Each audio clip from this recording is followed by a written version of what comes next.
नमस्कार। आप सभी का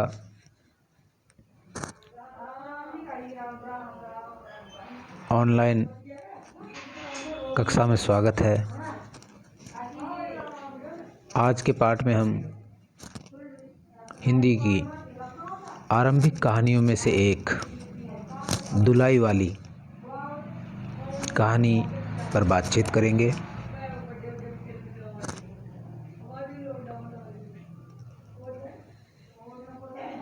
और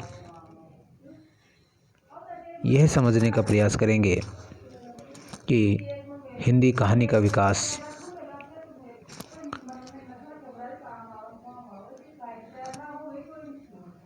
किस तरह से हुआ। यह कहानी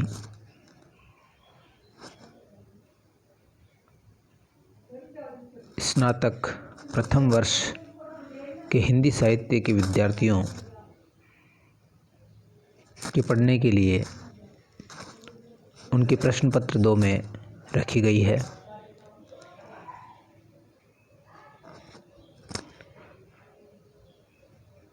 उम्मीद है ये बातचीत आपके ज्ञान में अभिवृद्धि करेगी।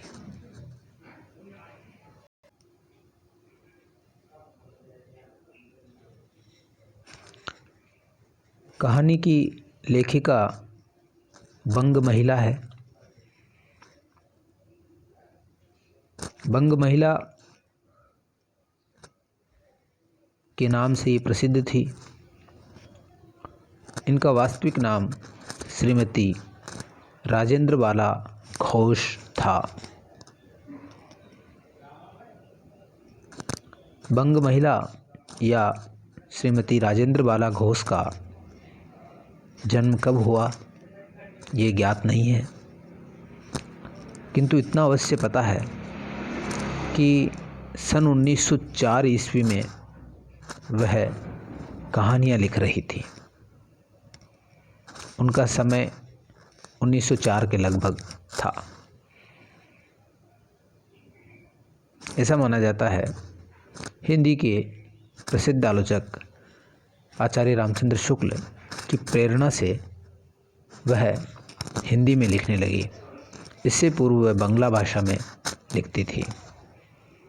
हिंदी में अपने लेखन कार्य के आरंभ में उन्होंने पहले बांग्ला कहानियों का हिंदी में अनुवाद किया। बाद में कुछ मौलिक कहानियाँ भी उन्होंने लिखी।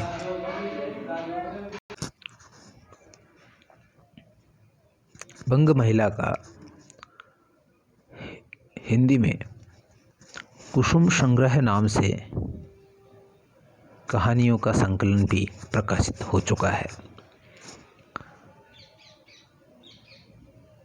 उनका देह अवसान 1950 के आसपास हुआ ऐसा माना जाता है।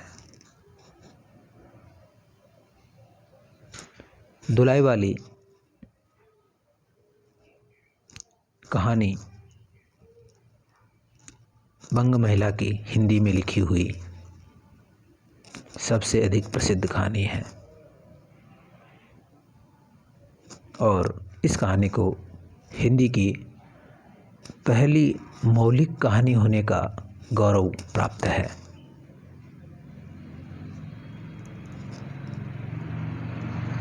यद्यपि विद्वानों ने दुलाई वाली से पहले लिखी और प्रकाशित कहानियों की भी खोज की है। स्वयं आचार्य रामचंद्र शुक्ल ने दुलाई वाली से पहले 11 वर्ष का समय नामक कहानी लिखी थी, लेकिन विद्वानों का मानना है कि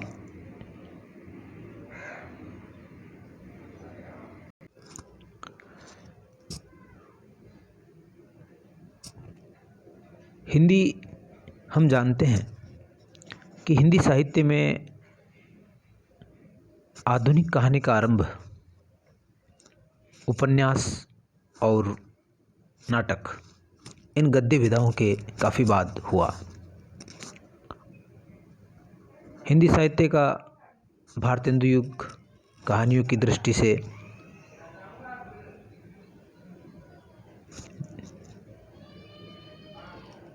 कोई यादगार युग नहीं है।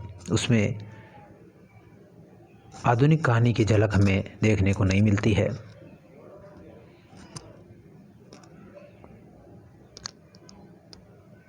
उसमें कथात्मक शैली के निबंध अवश्य हैं जो पढ़ने में रोचक थे, लेकिन उन्हें कहानी नहीं कहा जा सकता।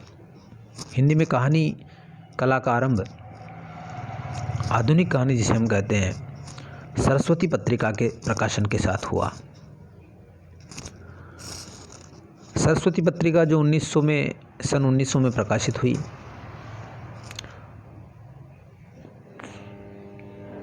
में कई लेखकों ने आधुनिक कहानियाँ लिखने की शुरुआत की। इनमें से किशोरीलाल गोस्वामी की इंदुमती कहानी सन 1900 में प्रकाशित हुई। इस इंदुमती कहानी को भी कुछ विद्वान हिंदी की पहली कहानी मानते हैं और हिंदी का पहला कहानीकार किशोरीलाल गोस्वामी को मानते हैं।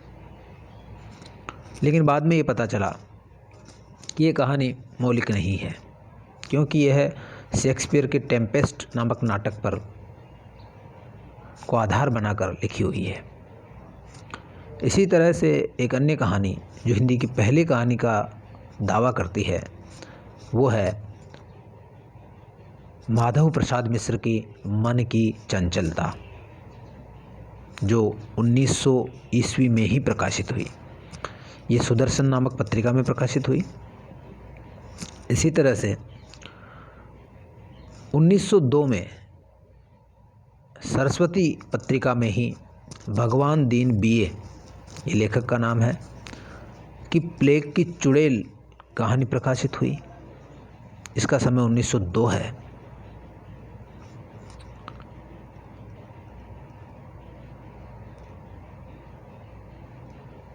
1903 में सरस्वती पत्रिका में ही रामचंद्र शुक्ल की 11 वर्ष का समय प्रकाशित हुई। और जिस कहानी की हम यहाँ बातचीत करने जा रहे हैं, बंग महिला की कहानी दुलाई वाली, यह कहानी 1907 में सरस्वती पत्रिका में प्रकाशित हुई। यह आपको याद रखना है कि ये कहानी कब प्रकाशित हुई। तो ये कहानी 1907 में प्रकाशित हुई और जिस पत्रिका में ये प्रकाशित हुई उस पत्रिका का नाम था सरस्वती और उसके संपादक थे महावीर प्रसाद द्विवेदी।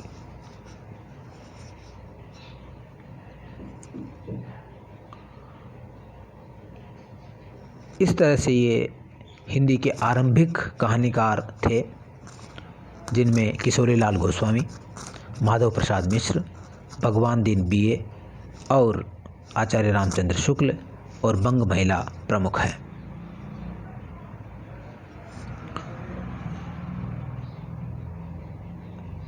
बाद में तो कहानियों का एक सिलसिला चल पड़ा।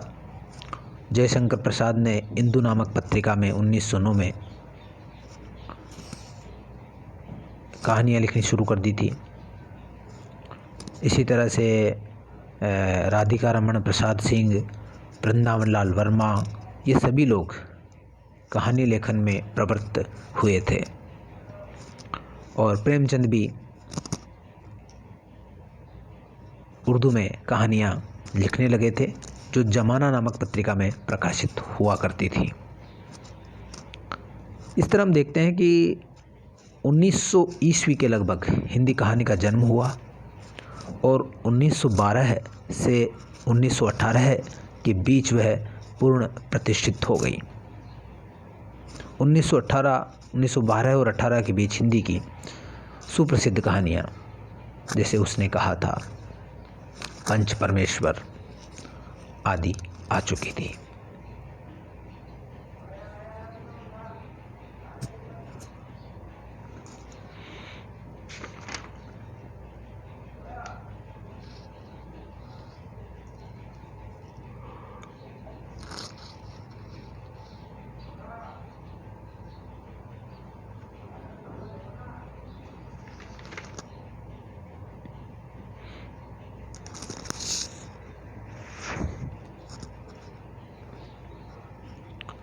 वर्तमान कहानी की हम बात करें तो इस कहानी के बारे में आचार्य हजारी प्रसाद द्विवेदी, जो हिंदी के प्रसिद्ध आलोचक, निबंधकार, उपन्यासकार हैं, उन्होंने अन्य आरंभिक कहानियों से इसकी तुलना की और उन्होंने लिखा कि 11 वर्ष का समय आधुनिकता के लक्षणों से युक्त अवश्य थी और किशोरीलाल जी की कहानी इंदुमती से श्रेष्ठ थी। फिर भी दुलाई वाली में जैसा निखार है वैसा इसमें नहीं है। अर्थात आचार्य शुक्ल ने 11 वर्ष का समय कहानी को, जो 1903 में प्रकाशित हुई, कुलाला किशोरीलाल जी गोस्वामी की कहानी इंदुमती, जो 1900 में प्रकाशित हुई, से श्रेष्ठ माना, आधुनिक लक्षणों से युक्त माना, किंतु निखार की दृष्टि से, कहानी कला की दृष्टि से 11 वर्ष के समय की तुलना में दुलाई वाली को उन्होंने अधिक महत्व दिया और ये माना कि आधुनिक कहानी अगर कही जाएगी तो 11 वर्ष का समय की तुलना में आधुनिकता का जो तत्व है वह दुलाई वाली में अधिक है। आचार्य हजारी प्रसाद द्विवेदी का यह आकलन दुलाई वाली कहानी के महत्व को प्रतिपादित करता है। कथानक की दृष्टि से देखा जाए तो ये एक सीधी सादी घटना प्रधान कहानी है। एक छोटी सी घटना है, बंसीधर बनारस आते हैं, पत्नी को वहाँ से लेकर मुगल सराय जाते हैं और मुगल सराय से इलाहाबाद तक की यात्रा करते हैं। ये यात्रा की जो घटना है उसी पर ये कहानी आधारित है।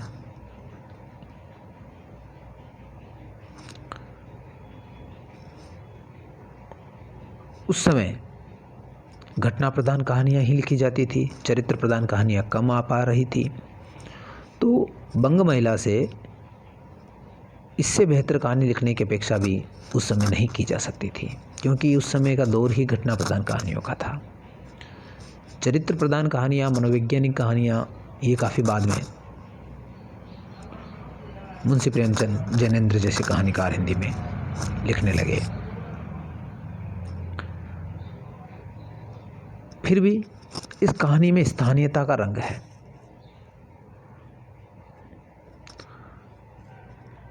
स्थानीयता का अर्थ है बनारस और जो पूर्वांचल है वहाँ की जो भाषा है उसके लहजे को, उनके मुहावरों को लेखिका ने बड़ी ही चुटीली भाषा में इस कहानी में अंकन किया है उसका, और जो वर्णन लेखिका ने किए हैं वो बड़े ही प्रभावशाली और रोचक है।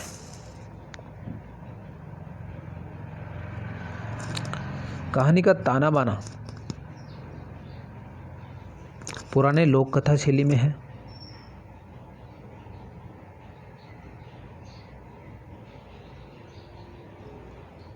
किंतु इस कहानी का अंत जरूर चमत्कारपूर्ण है और पाठक को अंत काफ़ी नाटकीय भी लगता है। ताने बाने की बात करें तो लोक कथा शैली में है। जैसे लोक कथाओं में एक पति अपनी पत्नी को लेने ससुराल जाता है, वैसा ही वर्णन, लोक कथा जैसा ही वर्णन इसमें है। और बाद का जो वर्णन है वो बड़ा चमत्कारपूर्ण है। जैसे कि मित्र नवल किशोर का स्त्री बन करके, दुलाई ओढ़ करके रेल के डिब्बे में बैठना और इसका रहस्य इलाहाबाद आने पर खुलना, ये एक बड़ा ही नाटकीय अंदाज में ये प्रसंग इसमें आता है, जो पाठकों को काफ़ी चमत्कारपूर्ण लगता है और काफ़ी आश्चर्य से भर देता है। इस कहानी का हिंदी कहानी के इतिहास में बहुत महत्व है। अगर हम बात करें कि दुलाई का अर्थ क्या है, तो दुलाई शब्द का अर्थ होता है दोहरा कपड़ा जिसके भीतर रुई भरी हो, जिसको रजाई भी कहते हैं, ये दुलाई है।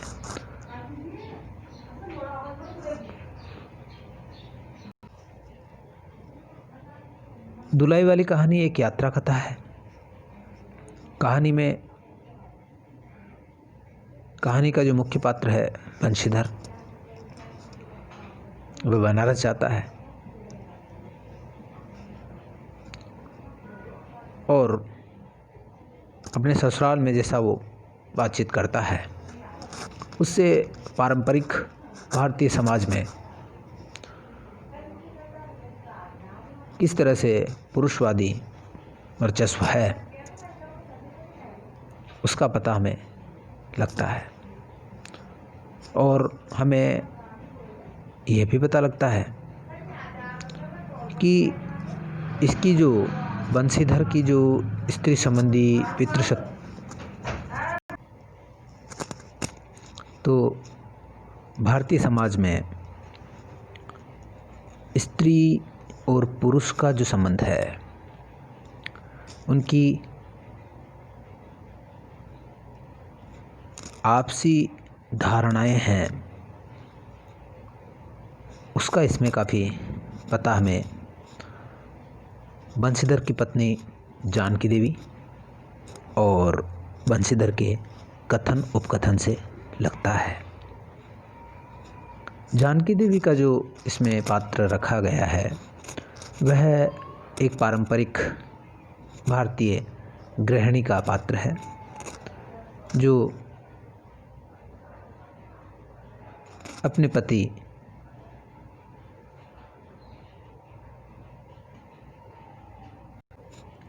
के प्रति भक्ति भाव रखती है और उसकी इच्छा को सर्वोपरि मानती है। एक अन्य पात्र नवल किशोर है, जो हंसी मजाक करने में माहिर है और ऐसे ही एक हंसी मजाक का वर्णन इस कहानी में लेखिका ने किया है, जिसमें वो नवल किशोर एक स्त्री का स्वांग रचकर रेल के डिब्बे में बैठ जाते हैं और अपने मित्र बंशीधर और स्वयं की पत्नी को बेवकूफ़ या उल्लू बनाते हैं। और अंत में जब नाटक से पर्दा उठता है तो सबको बड़ी ही हैरत इस कहानी से होती है। तो कह सकते हैं कि इस कहानी का जो अंत है वो बड़ा ही नाटकीय और मनोरंजक है। ये कहानी आप ऑनलाइन पढ़ सकते हैं, पुस्तक से भी पढ़ सकते हैं और इसको सुन भी सकते हैं। सुनने के लिए आपको लिंक उपलब्ध कराया जाएगा NCERT की कहानी श्रृंखला में। इस कहानी का पाठ YouTube पर मौजूद है, आप वहां जाकर इस कहानी को सुन सकते हैं। आज के पाठ को यहीं समाप्त करते हैं।